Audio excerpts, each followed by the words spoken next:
He got to be what you put on, what you take, not so much what you take off because you shall keep him on. You got to go to bed with him, wake up with him. You got to love on this man, eat on this man, daydream on this man, dream on this man, have visions of this man. You understand? And I begin to look at that thing and I begin to say, okay, God. And then God begins to deal with me and he begins to say, daughter, listen. He said, before you go into Esther, I want you to look at Genesis. He said, in Genesis, he said, I looked around and I said, there was no suitable person for man. And I said, okay, God, I hear you talking to me. He said, and what I did was, he said, I created woman. He said, I said that I was going to create him a helper. And the thing about it is, he said, I want you to go over and look at the Hebrew text.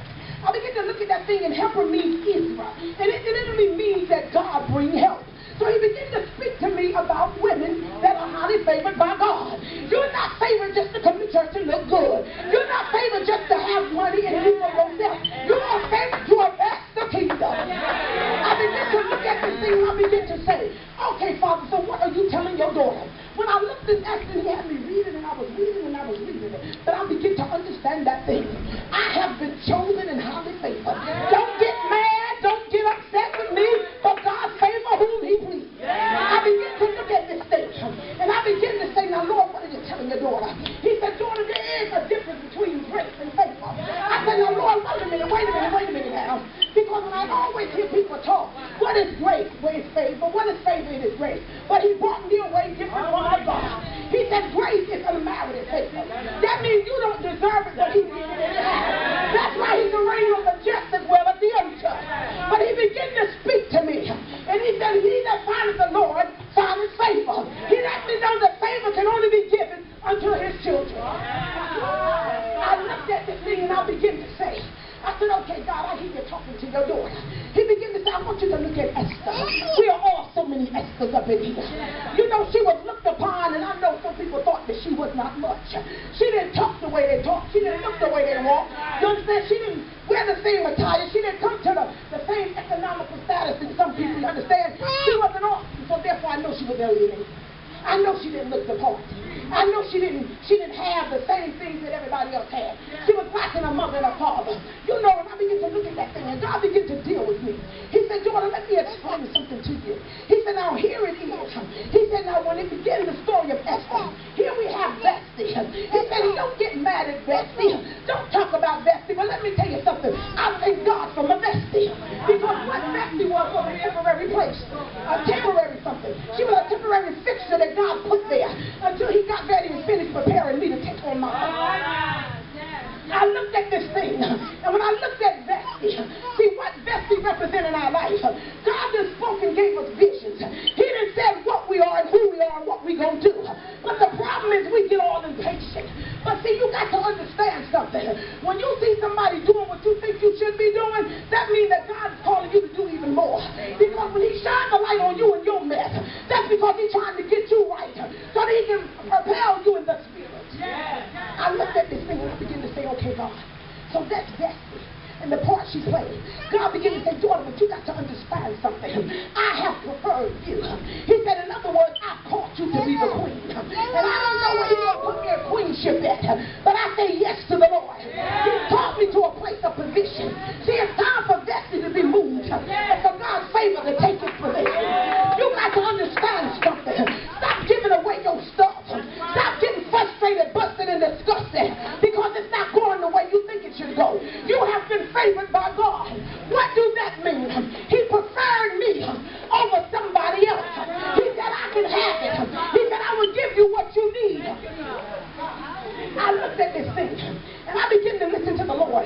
He said, Lord, I want you to look at something about Esther. He said, here it is. He said, when the decree went out, go bring me all the virgins in the city. Esther went, but the thing about it in my research, Esther did not want to go because she was familiar with where she was.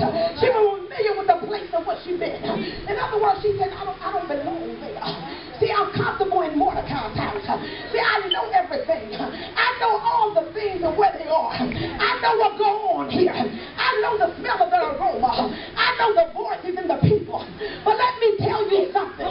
When God calls, you better answer. And you better not just answer with your mouth. You better answer with your spirit, man. When God calls, we got to step out and move. I she didn't want to go.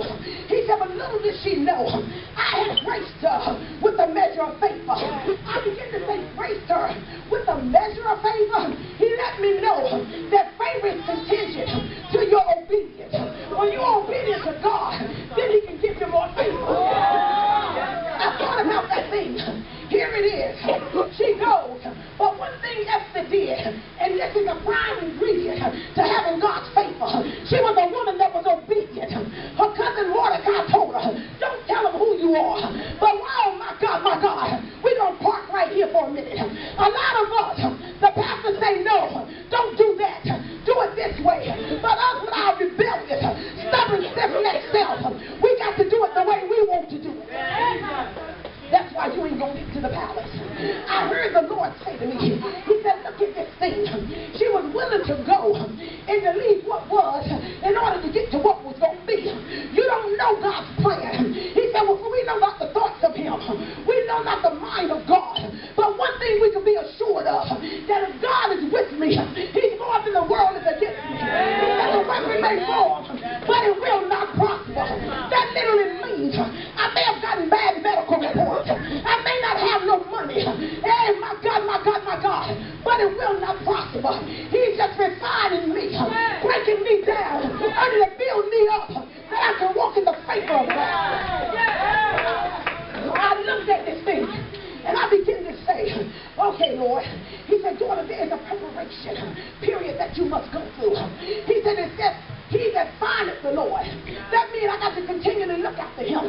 Just because you get saved in 2010 don't mean you stop pursuing Him in 2012. You got to pursue after Him.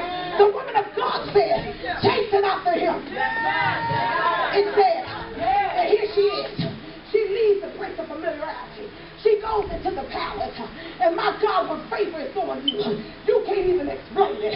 Sometimes you got to stop and say, my God, what's going on? But He said, I preferred you. That she went to the palace, and even when she went in, she got favor with Hagar. My God. Let me tell you what happened. God was positioning her. He had already predestined the outcome of her life, and how He was going to use Esther. See, you got to understand something. I think it's Jeremiah 11:29, somewhere around there. He said, for I know the thoughts that I have towards you. Thoughts of good and not of evil. You got to understand something. His thoughts are greater than ours. And if you want the Toyota, my God, He'll give you the Mercedes. Our thoughts are too low. I looked at this thing, and I began to ask God. He said that there's a preparation period that we must go through. When you read about Esther, they said that she went through 12 months. 12 months of being prepared with nice oils and fragrances. I began to ask God, why was it necessary? He began to speak to me about all the toxins and the things that we allow to infiltrate our system. Oh, we holy, but my God, if He pulled the wool, if He pulled back the sheet, let me tell you something. I don't think none of us will be standing here today. I began to look at this thing. He said she had to be prepared for what was coming ahead, for me to drop this magnitude of favor on her life. Then let me share something with you. I begin to say, God, why did they take and put all this fragrance in the mirror on her and all of that? God began to tell me. He said, daughter, I want you to imagine this thing. Like if you're going, anybody ever had a massage in here? When you go to the massage parlor, let me tell you what they do. And what they do is they set the atmosphere. They have nice soft music. It's very clean. And then what they're very soft spoken and nice. And they lay you on the table. And they begin to smash down on you, using all kinds of oils and all kinds of fragrance, into a place where it puts you in total peace. And you find yourself in the care of somebody you don't even know, because it's good for the body.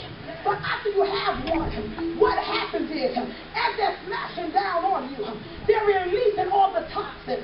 And what they do is they go to your bowels, into your urinary tract. So when you get up, you have to go expel yourself. What God was doing is He was removing all of her past in order to take into our future. You must understand something. Yesterday means nothing. I'm not where I used to be, and I'm not who I am. Every day